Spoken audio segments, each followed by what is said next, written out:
بسم اللہ الرحمن الرحیم۔ السلام علیکم، آپ دیکھ رہے ہیں الف نیوز اور میں ہوں آپ کے ساتھ ماجد علی۔ شامل کرتے ہیں آج کی ہیڈ لائن۔ روس نے امریکہ کے خلاف جوابی کارروائی کا بڑا فیصلہ کر لیا۔ امریکی فوجی انخلا کے بعد پاکستان کو دہشت گردوں سے خطرہ ہے، امریکی جنرل کینتھ میکنزی نے خدشات سے آگاہ کر دیا۔ جو بائیڈن معافی مانگے ورنہ ترک صدر رجب طیب اردوان کا امریکی ہم منصب سے بڑا مطالبہ۔ کورونا کی تشویشناک صورتحال، ترکی کا مکمل لاک ڈاؤن کا اعلان۔ قطر میں داخل ہونے والے پاکستانیوں کے لیے نئی ہدایات جاری۔ مریخ پر چھوٹے ہیلی کاپٹر کی تیسری کامیاب پرواز۔ خاردار تار بچھانے پر پاکستان اور افغان فورسز میں کشیدگی، سرحد کئی گھنٹے بند رہی۔ حوثی باغیوں کا سعودی فوجی اڈے پر ڈرون حملے کا دعویٰ۔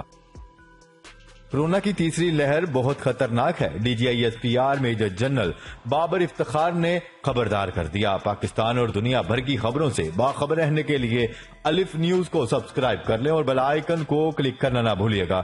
ناظرین، اپنی آرا کا اظہار کمنٹ سیکشن میں لازمی کیجیے گا۔ ہیڈ لائنز آپ نے جانی، اب بڑھتے ہیں خبروں کی تفصیلات کی طرف۔ روس نے امریکہ کے خلاف جوابی کارروائی کا بڑا فیصلہ کر لیا۔ روس نے امریکہ سے اس کے سفارتکاروں کو ملک بدر کرنے کے بعد جوابی کارروائی کا عندیہ دے دیا۔ اس حوالے سے اطلاعات ہیں کہ روس نے امریکہ سمیت دیگر ممالک کو بلیک لسٹ کرنے کا فیصلہ کیا ہے۔ روسی وزارت خارجہ کی ترجمان ماریا زاخرووا کا کہنا ہے کہ ماسکو غیر دوستانہ ممالک کی فہرست ترتیب دے رہا ہے اور ظاہر ہے کہ امریکہ کو بھی اس فہرست میں رکھا جائے گا۔ میڈیا سے گفتگو کرتے ہوئے ان کا کہنا تھا کہ بلیک لسٹ کرنے کا روسی فیصلہ امریکہ اور اس کے اتحادیوں کے حالیہ غیر دوستانہ اقدامات کے جواب میں کیا جا رہا ہے۔ گزشتہ روز نشر ہونے والے ٹی وی چینل کو انٹرویو دیتے ہوئے ماریا زاخرووا کا کہنا تھا کہ امریکہ اور اس کے اتحادی ممالک کی طرف سے غیر دوستانہ اقدامات کے بعد ان ممالک کی فہرست بنانے پر کام شروع کیا گیا ہے۔ انہوں نے مزید کہا ہے کہ وہ غیر دوست ممالک کون سے ہیں، ان کی فہرست اب تیار کی جا رہی ہے۔ ماریا زاخرووا نے اس فہرست میں شامل کسی دوسرے ملک کا نام لیے بغیر کہا ہے کہ میں اس بات کی تصدیق کر سکتی ہوں کہ اس بلیک لسٹ میں امریکہ ضرور ہوگا۔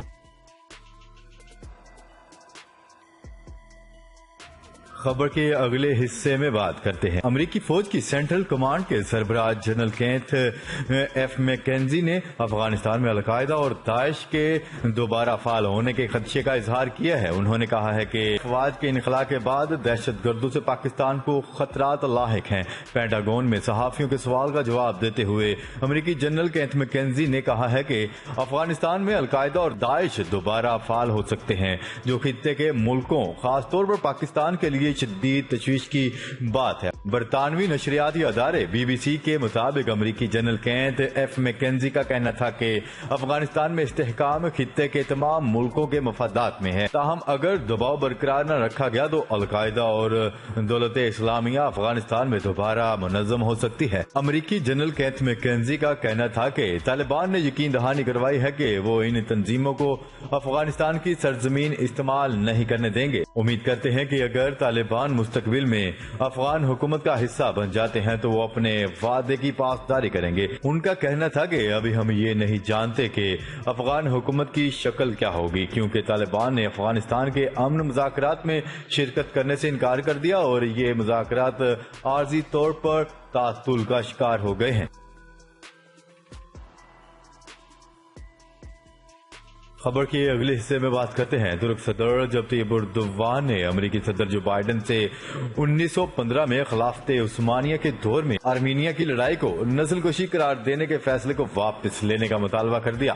طیب اردوان کا کہنا تھا کہ غلط قدم سے تعلقات میں فرق پڑے گا اور امریکہ کو مشورہ ہے کہ آئینہ دیکھے، جبکہ ترکی اس وقت بھی آرمینیا کے ساتھ اچھے ہمسایہ کے تعلقات کی کوشش کر رہا ہے۔ کابینہ کے اجلاس کے بعد انہوں نے کہا ہے کہ امریکی صدر نے بدقسمت واقعے کے بارے میں بے بنیاد، غیر منصفانہ اور غیر حقیقی بیان جاری کیا جو ہمارے خطے میں ایک صدی قبل پیش آیا تھا۔ انہوں نے ترکی اور آرمینیا آرمینیا کے تاریخ دانوں سے اپنا مطالبہ دہرایا ہے کہ وہ اس واقعے کی تحقیقات کے لیے ایک مشترکہ کمیشن تشکیل دیں۔ ترک صدر رجب طیب اردوان کا کہنا تھا کہ مجھے امید ہے کہ امریکی صدر اس غلط قدم کو جتنا ممکن ہو جلد واپس لیں گے۔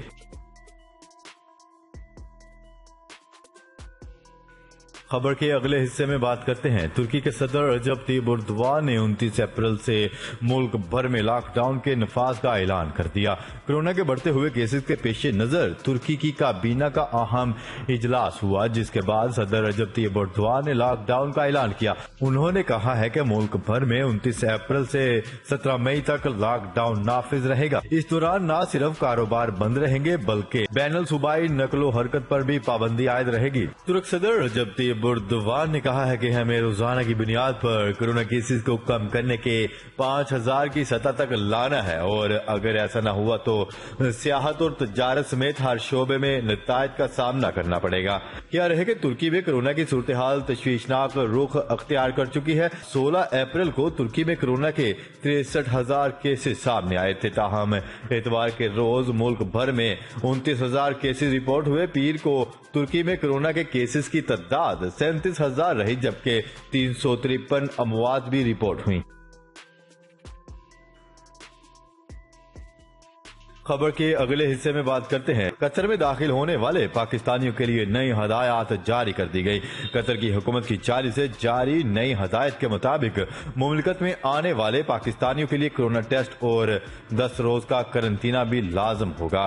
پرواز سے 48 گھنٹے پہلے کورونا ٹیسٹ کروانا ہوگا۔ تمام مسافروں کو مقررہ مراکز اور ہوٹلز میں قرنطینہ کرنا ہوگا۔ ایڈوائزری کے مطابق نئی ہدایات کا اطلاق ویکسین لگوانے والے پاکستانیوں پر بھی ہوگا۔ خبر کے اگلے حصے میں بات کرتے ہیں۔ مریخ پر ناسا کے انجینیٹی ہیلی کاپٹر کی پرواز کا سلسلہ کامیابی سے جاری ہے، جس کے تحت تیسری اور حالیہ ترین پرواز بھی کامیابی سے مکمل ہو گئی۔ نیوز رپورٹ کے مطابق ناسا کے مطابق تیسری پرواز میں انجینیٹی ہیلی کاپٹر 5 میٹر کی بلندی پر پہنچا۔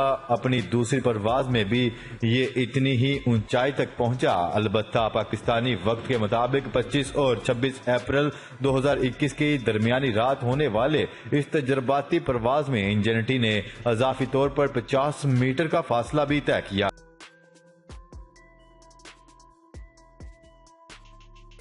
خبر کے اگلے حصے میں بات کرتے ہیں۔ پاکستان افغانستان سرحد پر پاکستانی فورسز اور افغانی فورسز کے درمیان سرحد پر خاردار تار بچھانے پر جھڑپ ہو گئی۔ باب دوستی ہر قسم کی آمد و رفت کے لیے مکمل بند۔ کئی گھنٹے بعد فلیگ میٹنگ میں سرحدی فورسز کے درمیان مسئلہ اٹھانے کے بعد پاک افغان سرحد کو واپس آمد و رفت کے لیے کھول دیا گیا۔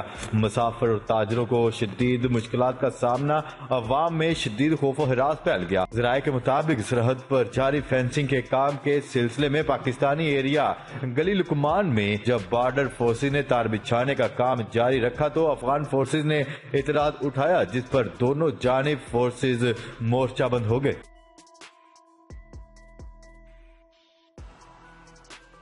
خبر کے اگلے حصے میں بات کرتے ہیں۔ یمن کے ایرانی نواز حوثی باغیوں نے سعودی عرب کے ایک فوجی اڈے پر ایک ڈرون حملہ کیا۔ حوثی باغیوں کے ترجمان نے ٹویٹر پر اپنے ایک پیغام میں لکھا ہے کہ یہ حملہ طلوع آفتاب سے قبل جنوبی سعودی عرب کے شہر خمیس مشید کی ایک ملٹری بیس پر کیا گیا۔ اس حملے میں ہونے والے ممکنہ جانی یا مالی نقصان کے بارے میں کچھ نہیں بتایا گیا۔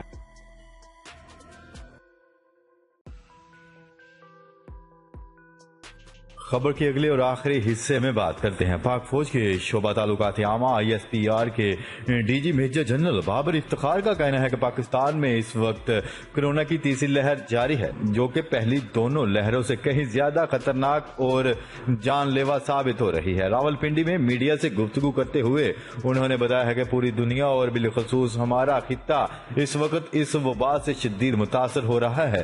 انہوں نے کہا ہے کہ وبا کی شدت اور تیز رفتار پھیلاؤ کی وجہ سے اموات میں بھی تیزی سے اضافہ ہو رہا ہے۔ انتہائی نگہداشت کے مریضوں کی تعداد میں بے پناہ اضافے سے نظام صحت پر مسلسل دباؤ بڑھ رہا ہے۔